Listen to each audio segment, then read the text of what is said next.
Assalamu alaikum class, wannan shine darasin za mu tashi daga inda muka tsaya. Wasullan da aka fi sani guda 5 ne, manya da ƙanana kamar haka. Manyan wasali suna ake ce ma a, e, i, o, u, a, e, i, o, u. Ƙananan wasali a, e, i, o, u, a, e, i, o. Bambancin wa'annan da manyan baki aka rubuta, wa'annan kuma da ƙananan baki, amma yanda za a faɗa babban baki haka za a faɗi ƙaramin baki. Muna da rabin wasali kamar haka: ya, wa, ya, wa.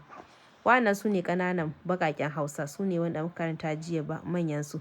A, ba, ɓa, ca, da, ɗa, e, fa, ga, ha, i, ja, ka, ƙa, la, ma, na, o, ra, sa, ta, u, wa, ya, za. Wa'annan su ne manyan ƙananan baƙaƙe Hausa, ƙananan baƙaƙen Hausa.